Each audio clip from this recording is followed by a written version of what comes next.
Salve, salve, galera. Bem-vindo novamente a mais um vídeo aí no canal Rodrigo Mantonelli, terapeuta Bom de Papo. Espero que vocês deixem um like de vocês aí embaixo, se inscrevam, né, que é uma maneira da gente estar podendo levar a mensagem, levar um pouquinho de conhecimento e da esperança de estar podendo resgatar algumas vidas aí, tá certo? Hoje é meu quarto vídeo, né, e o que foi colocado ontem lá no Facebook, lá que o tema seria personalidade dictiva. Como se inicia suas fases. Muitos de vocês não devem estar familiarizados com esse termo, né? Personalidade dictiva.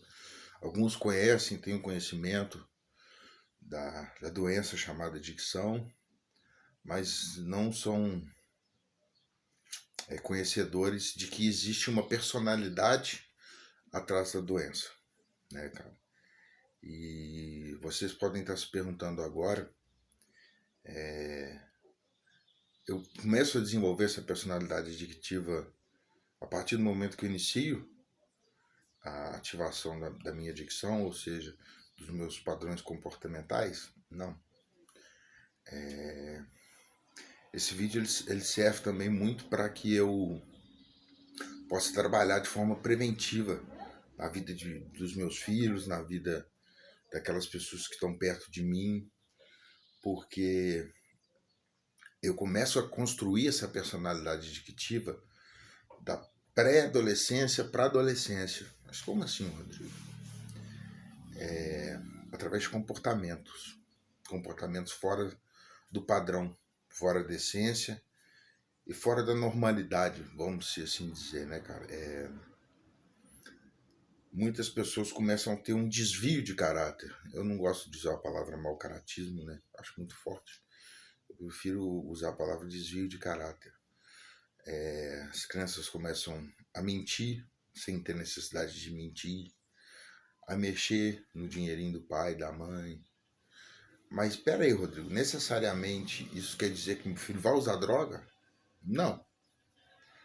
Mas ele está desenvolvendo uma personalidade fora da personalidade que veio com ele como essência, né? Então ele começa a desenvolver uma outra personalidade do qual, quanto mais comportamentos inadequados ele tiver, mais força essa personalidade vem, né, cara?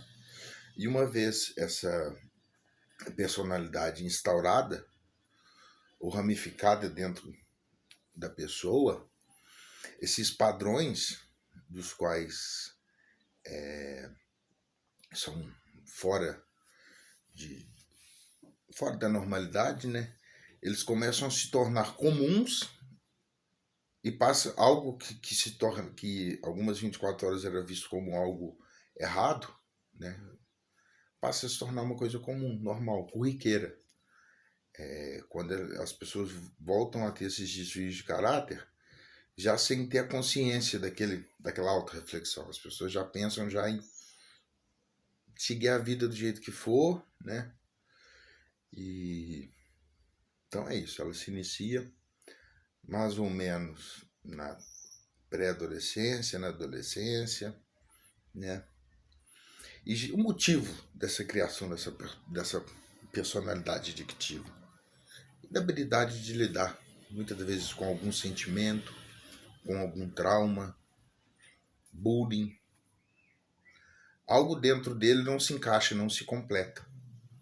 Aí ele vê a necessidade de estar fazendo algo para se sentir completo, né? Ou para fugir do transtorno que situações aconteceram na vida dele ou acontecem como mecanismo de fuga, né, cara? E assim, e essa personalidade adictiva, ela se consiste em 3 fases. Qual seria a primeira fase da personalidade adictiva? A fase de todo e qualquer relacionamento. Porque, querendo ou não, o adicto com a sua adicção se torna um relacionamento. Muitas das vezes se torna assim, até um casamento de difícil divórcio, né, cara? Então, assim, primeira fase é a fase de que todo relacionamento, seja ele pessoal ou interpessoal nós vivemos no mundo, que é a fase da lua de mel, né? Que tudo é bom, que tudo faz sentido, que tudo nos dá prazer, né? Só que é aquele prazer falso, né? A gente acredita que está nos dando prazer, a gente acredita que está massageando o nosso ego, a gente acredita que dessa maneira é a melhor maneira de fugir ou não ver o que nos cerca, o que nos torna pessoas com alguma inabilidade e faz com que cada vez mais a gente se entrelace. Adicto e adicção num só eixo, num só caminho. E quando se trata de adicção, o caminho é um só, né? É um caminho de escolhas erradas, de cada vez mais preponderância a autorreflexão, a autoconscientização, né? E vivendo essa essa primeira fase, na que você chega quase no final dessa primeira fase dessa lua de mel, você começa a sofrer os efeitos danosos das suas escolhas, né? Eu gosto bastante de frisar que a culpa nunca é da substância. A culpa é de quem decide ir até a substância. Por isso que eu trato muito num termo escolhas, né? Porque a partir do momento que eu tiro a responsabilidade de mim e jogo para essa substância, eu continuo criando mecanismos de defesa para minha doença começar a continuar agindo sobre mim, né, cara? E a responsabilidade total é minha. Só que no final dessa lua de mel, dessa primeira fase, eu já começo a sofrer alguma das consequências negativas das minhas escolhas. Eu já começo a perder a área espiritual minha, vai pro saco, né?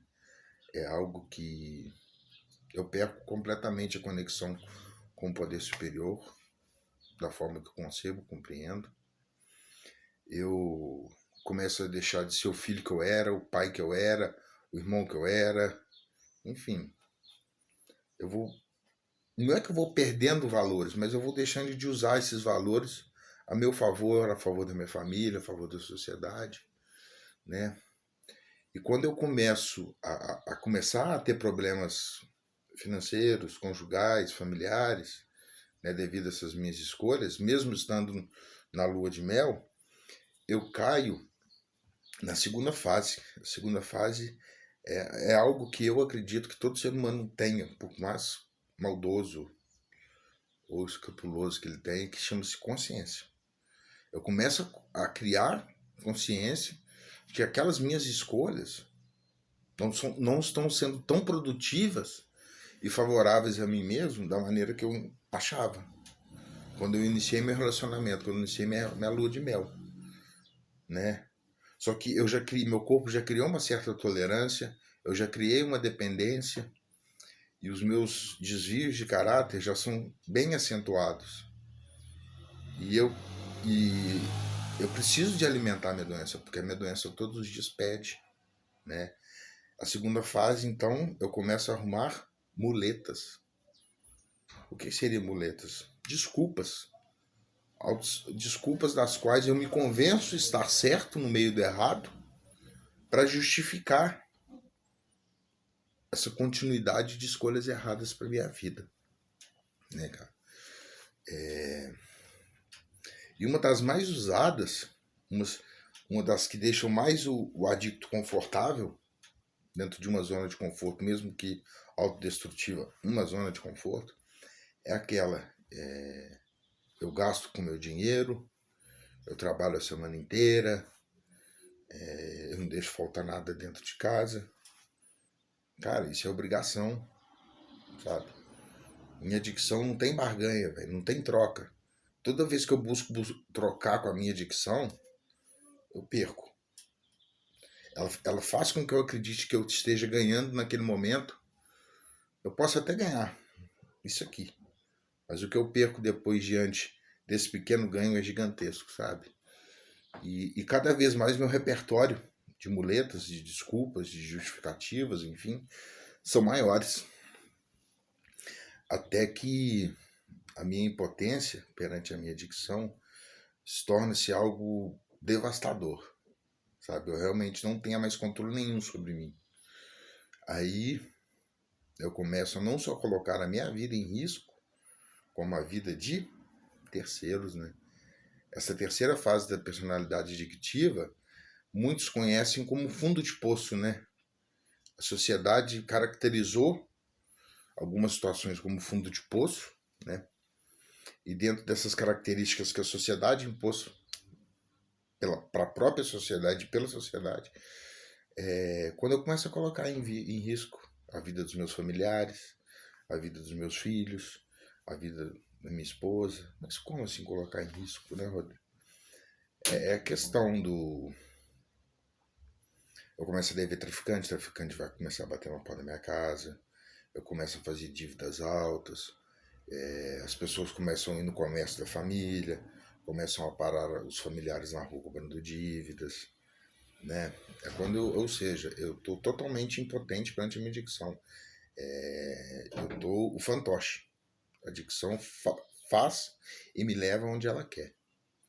Mas diferentemente da adicção em si, da doença em si, é conhecido no meio científico, né, que a adicção é uma doença progressiva, incurável e de fins fatais, né? E que não há cura, há paralisação. É um termo técnico usado. Apesar de que eu acredito e busco a minha cura diária, tá? Mas isso aí respeita a maneira de pensar de cada indivíduo, de cada ser. Diferente da adicção, olhando aos olhos das ciências, que não há cura e há paralisação, a personalidade adictiva tem cura, né? É tomando remedinho? Não. Não é tomando remedinho, não. É reformulando o meu caráter. Defeitos de caráter, gente, a gente não trabalha. A gente remove. Ah, não tem como hoje eu vou fazer uma planilha para trabalhar meu defeito de caráter. Hoje eu vou ser desonesto, um tanto assim, amanhã um tanto assim. Não, cara. Ou eu sou honesto ou eu sou desonesto. Não tem meio termo, né? Então por isso que o programa sugere que eu entregue a Deus os meus defeitos de caráter, para que ele os remova, né? Ou seja, a cura para isso tudo, para essa personalidade adictiva, do qual eu vou frear, porque eu curando a minha personalidade adictiva, consequentemente eu paraliso a minha adicção. Ou seja, é espiritual, cara. Eu acredito que muito da doença é espiritual, como muito da maneira que eu vou paralisar e voltar a ter uma qualidade de vida também é espiritual. Ou seja, se permitam viver o novo. Por mais que o novo cause medo, cause desconforto, eu te garanto que ele é bem melhor do que onde alguns se encontram hoje ou se encontravam algumas 24 horas atrás. Obrigado, tamo junto, até a próxima.